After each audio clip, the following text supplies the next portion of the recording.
Paz do Senhor, meus irmãos, tudo bem com vocês? Bom, é motivo de muita alegria estar aqui com os irmãos através desse vídeo. É algo inédito dentro da nossa igreja, né? Nós nos propomos aqui a fazer um estudo do livro de Apocalipse.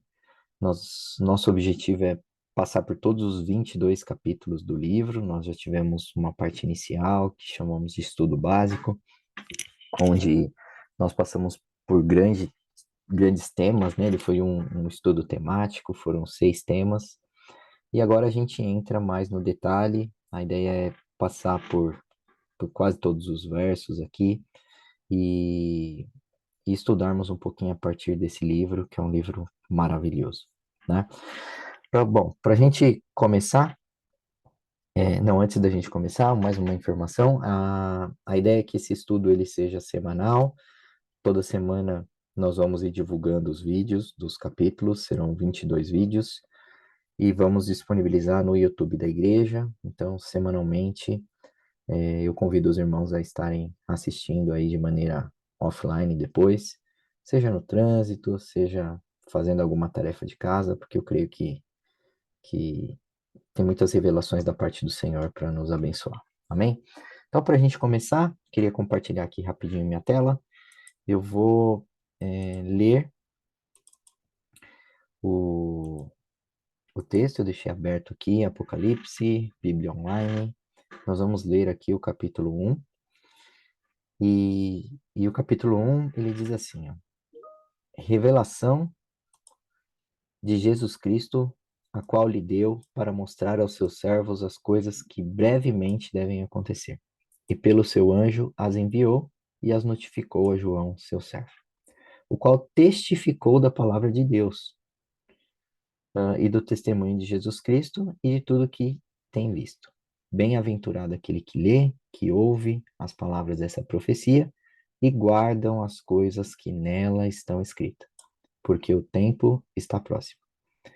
João, às 7 igrejas que estão na Ásia, graça e paz seja convosco da parte daquele que é, que era e que há de vir, e dos 7 espíritos que estão diante do seu trono, da parte de Jesus, que é a fiel testemunha, o primogênito dentre os mortos, o príncipe dos reis da terra, aquele que nos amou e que em seu sangue nos lavou dos nossos pecados e nos fez reis e sacerdotes para Deus e Pai. A ele a glória, o poder para todo sempre. Amém. Eis que vem com as nuvens, todo olho verá, até mesmo os que transpassaram, e todas as tribos da terra se lamentarão sobre ele. Sim, amém. Eu sou o Alfa, o Ômega, o princípio e o fim, diz o Senhor, o que era, o que é e que há de vir, o Todo-Poderoso. Eu, João, que também sou vosso irmão, companheiro na aflição e no reino e paciência de Jesus Cristo, estava na ilha de Patmos por causa da palavra de Deus, pelo testemunho de Jesus Cristo. Fui arrebatado no Espírito no dia do Senhor, e ouvi de trás de mim uma grande voz como trombeta, que dizia: Eu sou o Alfa e o Ômega, primeiro e derradeiro, e o que vês, escreve-o num livro. Envia 7 igrejas que estão na Ásia: Éfeso, Esmirna, Pérgamo, Tiatira, Sardes, Filadélfia e Laodiceia. E virei-me para ver quem falava comigo, e virando-me vi 7 castiçais de ouro. E no meio dos 7 castiçais, um semelhante ao filho do homem, vestido até os pés de roupa comprida, cingido pelos peitos com um cinto de ouro. Sua cabeça e os cabelos eram brancos como lã branca, como a neve, e os seus olhos como chama de fogo. Seus pés semelhante a latão reluzente, como se tivesse sido refinado numa fornalha. Sua voz como a voz de muitas águas. Ele tinha na sua destra 7 estrelas, e da sua boca saía uma aguda espada com 2 fios. O seu rosto era como o sol, quando na sua força resplandece. E eu, quando o vi, caí aos seus pés como um morto. E ele pôs sobre mim a sua destra, dizendo: Não temas, eu sou o primeiro e o último. E o que vivo foi morto, mas eis que aqui estou vivo. E o que vivo e fui morto, mas eis que aqui estou vivo para todo sempre. Amém. E tenho as chaves da morte e do inferno. Escreve essas coisas que tem visto, e as que são, e as que depois dessas hão de acontecer. o mistério das 7 estrelas que viste à minha destra e dos 7 castiçais de ouro. As 7 estrelas são os anjos das 7 igrejas. E os 7 castiçais que viste são as 7 igrejas. Então, isso que nós acabamos de ler é Apocalipse 1, são 20 versículos, e é sobre ele que nós vamos estudar. Estou pausando aqui o compartilhamento da tela. Amém? Então, logo no versículo 1, irmãos, o que nós vemos aí? As primeiras palavras que foram descritas, elas já revelam para nós qual que é a finalidade desse livro, né? Apocalipse 1:1, revelação de Jesus Cristo, a qual Deus lhe deu para mostrar aos seus servos as coisas que em breve devem acontecer e que ele, enviando o seu anjo, deu a conhecer ao seu servo João. Amém? Então, primeira coisa, Apocalipse, revelação. Revelação de quem? Revelação de Jesus Cristo. Então, nós, de Gênesis a Apocalipse, conhecemos Jesus, partes de Jesus, suas faces, mas não podemos ignorar o livro de Apocalipse. Só teremos a revelação completa de quem Jesus é quando nós é, compormos tudo aquilo que está escrito com o que está escrito em Apocalipse. Então, ao contrário do que muitos acabam pensando, né, a respeito da finalidade do livro, ele não é para falar de quando o mundo vai acabar somente. Ele fala a respeito disso, né? Mas ele tem uma finalidade principal, um objetivo principal. E qual é essa finalidade? Revelar Jesus. Revelar, enfatizando ali a beleza que ele tem, a majestade que ele tem, é, revelando que há um plano de Deus, né? Esse plano ele não é em vão, esse plano ele vai acontecer exatamente como Deus planejou e serve para nós entendermos e confiar no seu plano que é perfeito, o seu plano que é bom, o seu plano que é agradável, né? E então, como cristãos, qual que deve ser a nossa resposta a tudo isso? Nossa resposta a tudo isso é que nós devemos ter um anseio, que nós devemos ter um desejo ardente por conhecer esse Jesus, por ter essa revelação completa, de não se contentar apenas com partes de Jesus, mas ter Jesus por completo. Somente assim nós seremos plenos. Então, esse primeiro capítulo é um convite do Senhor. Um convite para nós, como aconteceu um convite para João também, que teve aquelas revelações na época, para que ele pudesse escrever, para que ele pudesse deixar registrado esses eventos, a maneira que isso vai acontecer, a beleza que há em Jesus, a habilidade que Jesus tem, mostrando que o plano de Deus é perfeito. E nesse dia, que nós chamamos de hoje, o Senhor ele estende esse convite para você também, para que você, através desse estudo, venha compreender a sua responsabilidade, sabendo que você é um mensageiro, né? Sabendo que o seu corpo, os dons que você recebeu, os talentos que você recebeu, as habilidades que você tem, elas servem para isso, para que você possa, assim como o João, que recebeu o convite para escrever, agora pegar tudo isso que João teve de revelação e passar para frente. Que não fique só em você, mas que isso possa ser usado para abençoar as outras pessoas. Amém? Então, esse é o objetivo do livro de Apocalipse. Ele é uma revelação de Jesus. E Jesus é aquele, irmãos, que vai fazer convergir nele mesmo céus e terras, né? Céus e terras lá no princípio havia um acesso, né? É, Deus descia e o jardim ali era como um ambiente maravilhoso e isso foi quebrado quando da queda, né? E Deus, através de Jesus, o objetivo dele é restaurar isso, céus e terras, habitando semelhante ao que era lá no começo num jardim, mas agora no final numa cidade, convivendo ali todos juntos. Jesus é esse que é incomparável, é esse que sua glória, sua majestade, sua beleza podem ser reveladas em cada detalhe que está escrito, mas mais do que isso, pode ser revelada em você e através de você, através das experiências que você vai tendo com esse Jesus, né? Então, ele não é somente lindo, ele não é somente belo, incomparável, com glória, com majestade, mas ele é o único que é capaz de fazer exatamente isso. Fazer com que essa era se junte com a era vindoura, se junte com a eternidade, onde um dia nós estaremos novamente com o Pai na sua presença. Jesus, esse que é 100% homem, porque ele viveu aqui, ele encarnou e viveu aqui como nós, carne, osso, físico, mas ao mesmo tempo ele também é 100% Deus. É ele que reúne em si essas características de poder liderar esse movimento que Deus espera conduzir como um processo, né? E quem é o autor de Apocalipse, então? O autor é João, né? Nós já falamos aqui um pouquinho dele. João, aquele que é o discípulo amado de Jesus, aquele que se identifica exatamente dessa forma, né? Aquele que escreveu o quarto evangelho, aquele que escreveu as últimas três epístolas do Novo Testamento, é ele que teve esse privilégio de conhecer tudo isso e poder testemunhar a respeito de tudo isso que ele viu. Cabe a gente destacar que quando tudo isso aconteceu, né, assim como todos os demais discípulos foram perseguidos a respeito do evangelho, e João não foi diferente, ele também foi perseguido.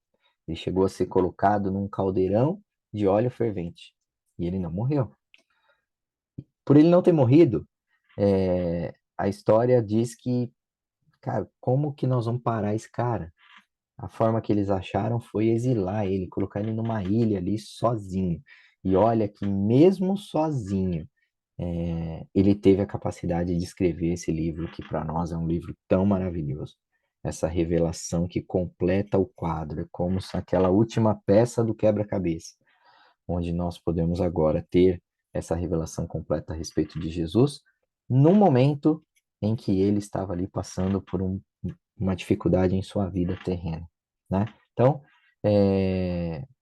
o próprio João, que se descreve na Bíblia, com alguns títulos. Ele se define como apóstolo, ele se define como evangelista, ele se define como um profeta, ou seja, um grande homem de Deus.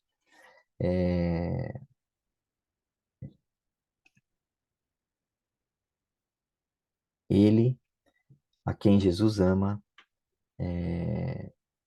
a quem, no momento em que ele conviveu com Jesus, teve a oportunidade de estar próximo de Jesus, e teve a oportunidade de ter esse relacionamento físico com Jesus, né? É para esse que tinha tanta proximidade que Deus revela então os seus segredos, né? Olha que privilégio. E aqui tem uma chave muito importante, né? Quanto mais próximos nós estivermos de Jesus, mais ele vai revelar os segredos dele, mais vai ficar claro para nós os seus planos. Fica essa dica para nós, né? Nesse estudo, acho que é um dos pontos importantes nesse dia de hoje, né? Quer ter mais revelação de Jesus? Se aproxime de Jesus. Mas tá bom, Douglas. Por que que, além de tudo isso que você falou, por que que é importante a gente estudar o livro de Apocalipse, né? O livro de Apocalipse, ele não deve ser evitado. Se a gente prestar atenção, o que está descrito no seu conteúdo, para que a gente cresça na revelação de Jesus, compreendendo quem Jesus é, como ele, com quem ele se parece, o que que ele sente, o que que ele faz. Então, é automaticamente um convite para que a gente fique fascinado pela sua beleza, pela sua majestade, para que a gente possa ser mensageiro daquilo que ele deseja fazer. E olha que lindo e maravilhoso, né? Nós lemos aqui no versículo Apocalipse 1:6 que ele nos constituiu como reino e sacerdotes para servir a Deus. Então, nós todos somos sacerdotes. O que é o sacerdote, irmão? O sacerdote é aquele que vive na terra, mas tem um relacionamento com o céu ao mesmo tempo. É o que liga céus e terras. E ele te fez assim, né? Como um instrumento poderoso na mão dele. Então, o livro de Apocalipse gera em nós essa confiança, mostra para nós que, cara, nós somos importantes para Deus, né? Ao ponto dele dar para nós essa habilidade, dar para nós esse poder que é só dele, para que nós possamos fazer parte do seu plano e trabalharmos também na execução desse plano, né? E olha a importância ainda de ver Apocalipse. Versículo 1, Apocalipse 1:3. Bem-aventurado aquele que lê, bem-aventurado aquele que ouve, bem-aventurado aquele que guarda as coisas que estão escritas nessa profecia. O que é bem-aventurado, irmãos? Bem-aventurado é feliz. Bem-aventurado é feliz. Você tem andado triste? Você tem andado abatido? Tem uma oportunidade aqui, tem uma chave importante aqui também. Você quer ser feliz? Leia, ouça, guarde as palavras que estão escritas nesse livro. Isso, ler, ouvir e guardar, pode ser visto também como benefícios de quem é bem-aventurado, né? É a garantia de um grande benefício. Então, ao nos dedicarmos ao estudo de Apocalipse, nós seremos bem-aventurados. Nós seremos felizes. E guardar, irmãos, não necessariamente é entender tudo, mas é que ao ler e ouvir, gere em nós fé. E essa fé faça a gente guardar isso no nosso coração, né? Então, se lermos, ouvirmos, guardarmos tudo que Apocalipse nos revela, nós temos a certeza que nós seremos triplamente abençoados, triplamente bem-aventurados, como está escrito aqui. Vamos entender um pouquinho o contexto, né? Então, a partir do verso 4, João, ele fala das igrejas que estão na Ásia. Então, ele diz assim, João, as 7 igrejas que estão na Ásia, que a graça e a paz estejam com vocês, da parte daquele que era, que é e que há de vir, da parte dos 7 espíritos que estão diante do seu trono. João, ele revela que esse livro ele foi escrito num formato de carta. É aquela carta antiga mesmo que você colocava no envelope e você colocava um selo e enviava, né? Naquela época, eu não sei se existia selo, enfim, mas existia a carta aí, ela era escrita e ela era enviada. E ela foi escrita e enviada para que fosse lida em voz alta para essas 7 igrejas, né? Onde hoje, atualmente, estão essas 7 igrejas? Elas estão na Turquia, né? Na região da Turquia. É interessante porque as escrituras nos revelam que os destinatários dessas cartas são fruto do avivamento que aconteceu lá em Apocalipse 19, né? Então, Paulo pregou em Éfeso por 2 anos, de maneira que toda a Ásia Menor ouviu esse evangelho, e ali, com isso, houve um grande avivamento. Então, o poder de Deus caiu naquela cidade. Um outro contexto que nós devemos levar em consideração é a questão da tribulação e da perseguição. Então, João, na sua velhice, ele estava exilado em Patmos. Patmos era uma colônia penal romana. E ele estava ali exilado porque ele estava proclamando o evangelho, Então foi nessa circunstância de tribulação, né, que ele recebeu as revelações. Eu já tinha falado aqui um pouquinho a respeito disso. Então no versículo 9 ele deixa claro isso, né? Eu, João, irmão e companheiro de vocês na tribulação, no reino e na perseverança em Jesus, estava em Pátimos por causa da palavra de Deus e do testemunho que ele tinha dado. Então, conforme nós vamos avançando no estudo, então a gente pode notar que as palavras tribulação e perseguição, elas estarão cada vez mais frequentes, né? O que que fica de lição para nós? Entender que Deus ele vai permitir momentos de tribulação e de perseguição na nossa vida.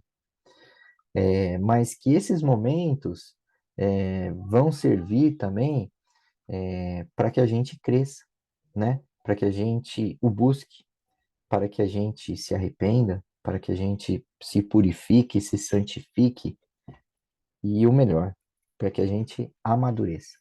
Então, situações de problemas, de tribulação, de perseguição, elas nos fazem crescer. E esse era um dos contextos que nós tínhamos aqui. Então, um erro que a gente comete, como as sete igrejas também, é pensarmos que Deus usa uma metodologia para para cada igreja ao longo da história, né? É, Então, em momentos de grande tribulação, o que que fica para nós? Em momentos de grande tribulação, homens e mulheres de Deus acabam sendo forjados. E é nesse momento que eles se levantam para cumprir, então, o propósito de Deus, cumprir o plano de Deus. Qual que é a chave, irmãos, do livro de Apocalipse? A chave está em Apocalipse 1:7. Eis que ele vem com as nuvens e todo olho verá, até mesmo aqueles que os transpassaram, e todas as tribos da terra se lamentarão por causa dele. Certamente será assim. Então, Jesus, ele é glorioso, poderoso, é o que há de mais importante, e ele está voltando. Então, a palavra de Deus deixa claro aí que ele vem, e ele vai vir das nuvens. E a gente, para que tem isso aqui? Para que a gente antecipadamente possa nos apaixonar, possa nos fascinar e possa ver que grande é esse Jesus. E à medida que nós formos estudando e compreendendo aqui as suas características, não tem como ser diferente disso. Um detalhe importante nesse versículo que a gente acabou de ler é que fala que todo olho verá. Então ninguém ficará com dúvidas. Então, será que a igreja foi levada? Onde está o povo de Deus, né?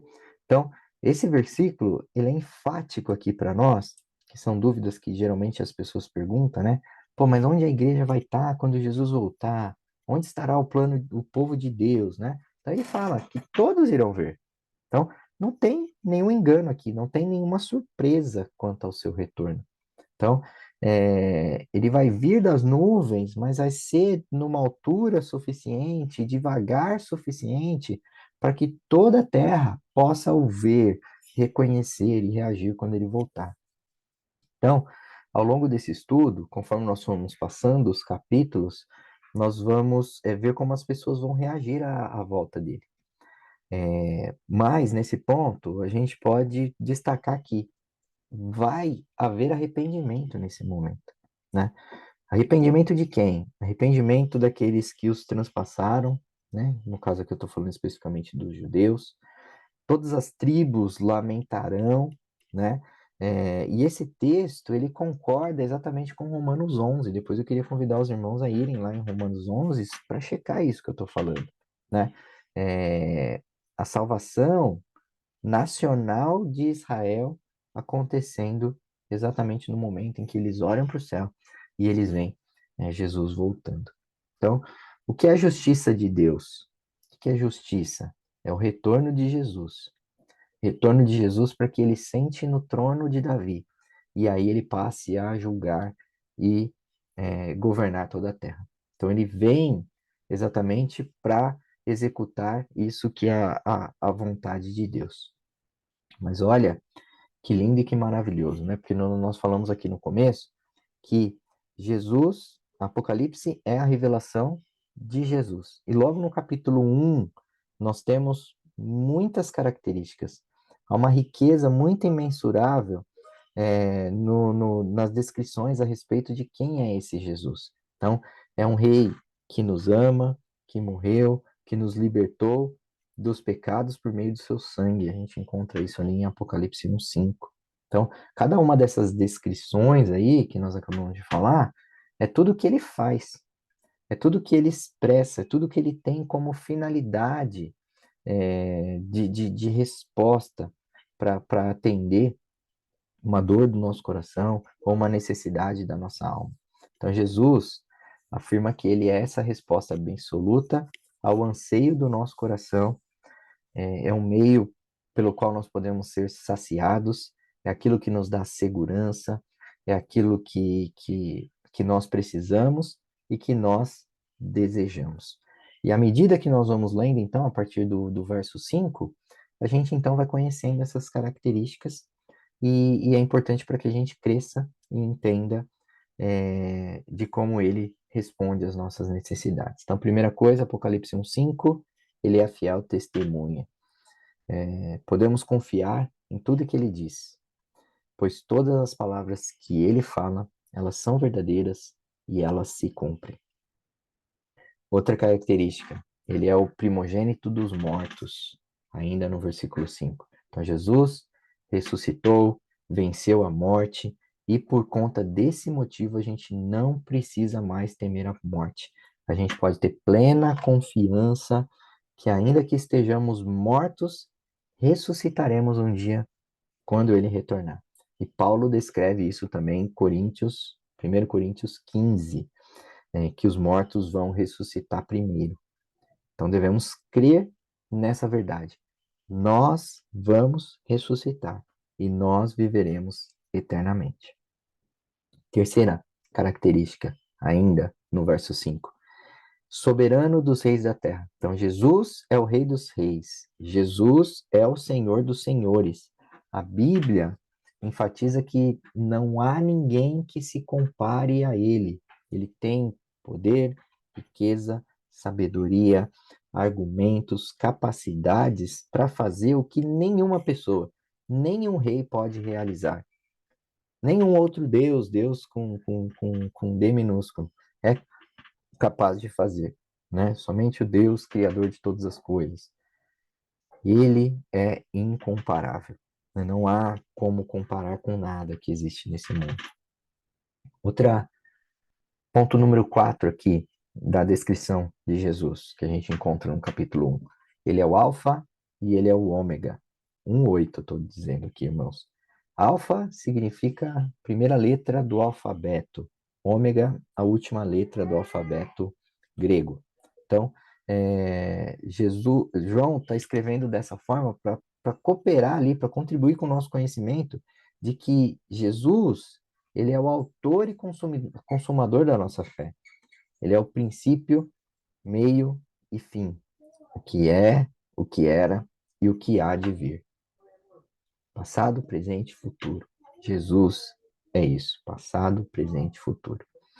Voz como de trombeta. 1:10.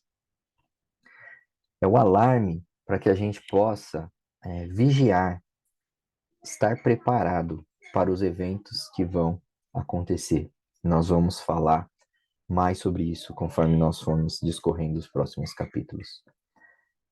1:13, Filho do Homem. Essa é a referência mais utilizada pelo próprio Jesus quando ele se autodescreve. Está lá em Daniel 7 esse termo também, já apontando para Jesus, né, como Deus e homem simultaneamente. Então, Filho do Homem não é uma característica para realçar que ele era humano. Na verdade, a finalidade é para realçar sua divindade. Ele que possui autoridade sobre toda a terra e compartilha isso com o seu povo. 1:13 revela que ele tem vestes talares. Jesus está vestido de uma roupa sacerdotal. Então, quando você lê aqui vestes talares, é exatamente isso. Jesus vestido com uma roupa de sacerdote. 1,13 fala dos acessórios, aqui está falando do cinto dele de ouro. Então, Jesus é esse sacerdote, o mediador entre Deus e os homens. Ele é o único caminho que pode levar alguém de volta para o Pai, né? E ele tem esses acessórios para ressaltar aí a sua divindade. Fala que o cabelo dele, no versículo 14, são brancos como a lã, brancos como a neve. Então, ele possui as mesmas características do que o Pai, né? Ele tem a mesma natureza. Então, isso reflete verdadeiramente que ele é Deus, né? Jesus é Deus. Então, quando você olha uma pessoa, você vê ali o cabelo branco, o que significa esse cabelo branco? Significa a experiência, significa a autoridade que essa pessoa tem, né? A sabedoria que essa pessoa tem. Então, sua cabeça branca como a neve é exatamente isso. Ainda no 14, seus olhos são como chama de fogo. Então, os olhos de Jesus refletem fogo por quê? Porque o fogo está no seu coração está em chamas. Essa é a finalidade do fogo, né? O fogo, ele serve para purificar, ele serve para esquentar. Então, ao olhar para os olhos dele, são os olhos de chama, nós podemos saber que ele é por nós, que ele é o nosso sacerdote, que ele revela o Pai, que ele tem como finalidade nos purificar. Tem como finalidade voltar ao status lá do início da criação. Ainda no 15, seus pés são como bronze polido. Então, ele tem a habilidade de ter os pés capazes de pisar, destruir os inimigos, e a gente vai ver isso nos capítulos mais à frente, né? Conectando lá com Gênesis 1,15, Jesus, o que tem lá no Gênesis 1,15? Ele é o descendente da mulher, né? Que iria esmagar a cabeça da serpente. Então, os seus pés são exatamente de bronze para que ele possa pisar e destruir os inimigos. Voz de muitas águas, ainda no verso 15, é a habilidade de falar coisas diferentes simultaneamente. É aquela voz, que é aquele barulho que acaba silenciando todas as outras vozes. É o poder que há na sua voz. É aquele poder que nos lava, que nos transforma, que nos purifica e que nos leva para a profundidade. 1,16. Sua mão, 7 estrelas. Então, esses são os anjos das 7 igrejas descritas no 20, né? Então, o anjo não é só um ser espiritual, mas a gente pode traduzi-lo no livro de Apocalipse como mensageiro. Jesus é aquele que controla é, e está nas suas mãos, né? A igreja e os seus mensageiros estão nas suas mãos. No 16, fala da boca dele. Da boca dele sai uma espada afiada de 2 gumes.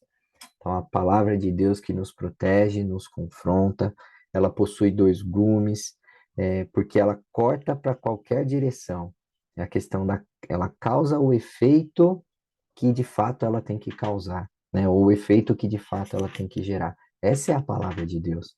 Ela é poderosa para isso.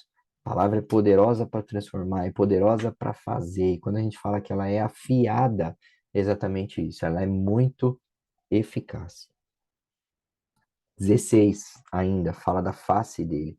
Diz que é uma face que brilha como o sol em toda a sua força. Então, o que está dizendo aqui? Que revela a clareza da face dele. Revela que aonde ele chega, o brilho dessa face esconde toda a escuridão, acabou as trevas, acabou a confusão. Então, ele resplandece como o sol a sua face, para que a gente possa, com essa clareza, começar a entender e compreender todas as coisas. O 17 fala que ele é o primeiro e o último.